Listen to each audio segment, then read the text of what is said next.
Hey everybody, it's Brent from Rocky Horn Angus Ranch. Things are starting to get real around here. As you can see, there's still a little bit of snow sitting around.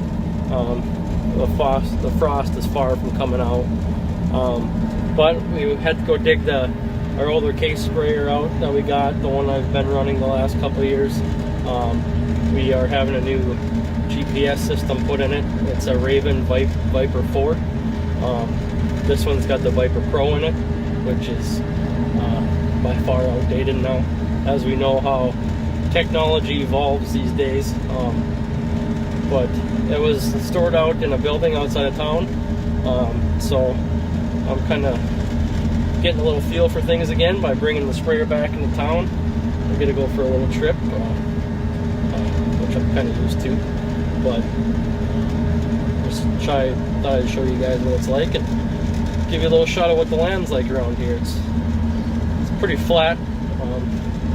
One of the old jokes that goes around is in North Dakota out here, you can see your dog running away for a week. You'll watch him running away for a week. But anyways, this thing isn't completely warmed up yet, so I'm just kind of limping it along until it gets warm. We're just about there, so I'll give her the business here in a few minutes. But anyways, just wanted to show you guys what it's like out here. This is the case. It's pretty quiet in the cab. Engine's on the rear end of the machine, so there's no screaming diesel turbo engine right in front of the cab, which is kind of nice. But that's one of the case's biggest selling points. They also claim that it helps to balance the sprayer out. That's one of the biggest selling points. I'm not gonna lie, I'll argue with that all day long. If you've ever been stuck in a sprayer or anything like that, you'll find out that the front tire cuts a track, the back tires just drop like a rock in those soft tracks that the front tires cut. So when you got 90% of your weight behind the front tires, yeah, the front tires don't cut quite as much of a track, but they still break that crust. And for as much as these things weigh, it doesn't take much to break that crust, and those back tires fall in. Especially like this sprayer when you're running 1,200 gallon tank, 120 foot booms, and the engine's on the back also. The tank sits right behind the cab, so that's right behind the front axle too. So the weight for that's on the back end. For a traditional sprayer, the engine's on the front, where in this sprayer the fuel tank is in the front. As you can see, there's the fuel filler neck. But the fuel tank's in the front on this, which that's about the only weight besides the cab that's right in the front. The cab is pretty much right over top of the front axle. So it kind of makes for not the most pleasant ride sometimes, because you kind of got that leverage out in front of the tires, so when you bounce over something, you're kind of doing that number. Whereas in a traditional machine, cab is behind, so you're kind of more in the pivot point, and it's a little nicer ride. Well, this thing, it doesn't ride terrible, but the sprayer we got coming, then we'll be running this here, the new RRAR15. I think it rides sweet. That's a nice machine. I'm really looking forward to it. It's down at the dealer right now getting PDI'd. I think they're waiting for some parts for some of the extras that we're having put on it. But we should see that here towards the end of next week, early the following week. But so I'm looking forward to that. It's got all the newest, latest, and greatest technology on it. So it's pretty much, I'll be in there to drive from field to field and turn at the end of the field, and that's about it. And it's going to be to the point before long where all you'll have to do is push a button and it'll turn itself and get back on the next line, and that's all you'll have to do. But as you can see up there, temp gauge, we're in the warm zone, so hammer down.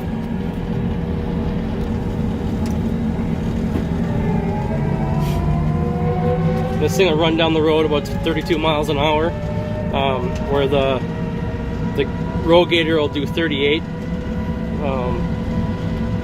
which is going to be, it's only 6 miles an hour doesn't seem like that much, but I'll tell you what, out here when we travel, you know, Wells County is a pretty big county. When you go from one end of the county to the other, top to bottom, it's a long day, and it never fails. If you're trying to spray the same thing the same day, or if that's all you got to do in that particular day, you're going to be going from the top end of the county or the corner to the kitty corner, and it's going to be a 50-60 mile day, and it makes for a lot of road time. And the co-op here doesn't use semis to travel with, so it's all road miles, and it eats up a lot of time, unfortunately, which cuts down on field time. So anyways, I also wanted to kind of tell you guys a little experience I had earlier here. I was unloading a couple seed trucks. Our agronomy guys are gone this afternoon, so I helped out while they're gone and unloaded some trucks. One of the truckers pulled into town, got lost, so he called, talked to my boss, and he told him, well, it's by the elevator in town here where you'll be unloading. And he said, I don't know what an elevator is.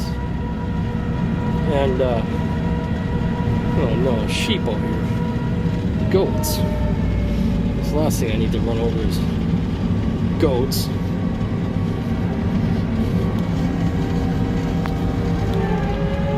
But anyways, so he goes on to say, well, it's the big tall concrete structure that sticks way above town. The guy just says, well, I'm not at all familiar with agriculture. Well, out here we take that for granted. Who out here doesn't know what an elevator is? Even somebody that has lived in town their whole life. We all know what an elevator is. At least we know the general concept of farming. But this guy, I was going to ask him where he was from too, just to make conversation.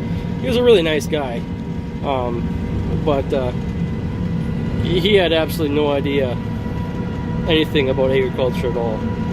I was kind of hoping to get a few minutes of time with him to teach him a couple things, just to, maybe he'd go back and tell some of his friends that don't really know any better either. But he had to take off right away, so anyways, that kind of hit me a little bit. Who doesn't, out up here, who doesn't really know much about agriculture? Well, we're not, this sector of, the industry, or the egg industry in a whole, doesn't get talked about enough.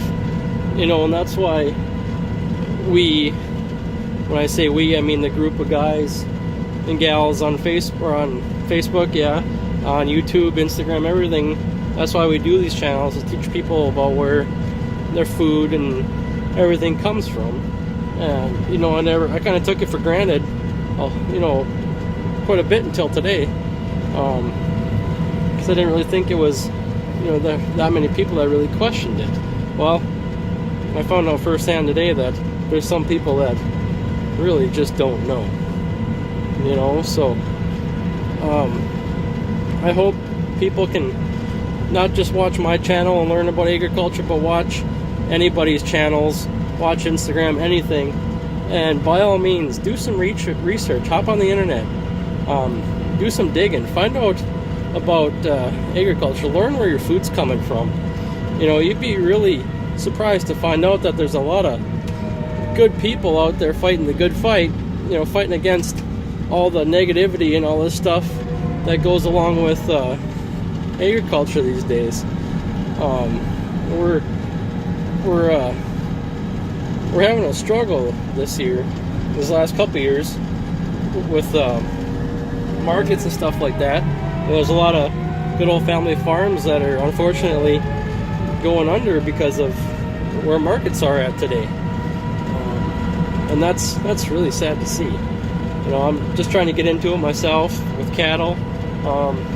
I didn't really grow up on our family farm, but I was as close to growing up on it without actually living there as could be. With my uncle and my grandpa and grandma's place. When we were really young, we were there every weekend, if not during the week even, helping on the farm. And they had a dairy farm then.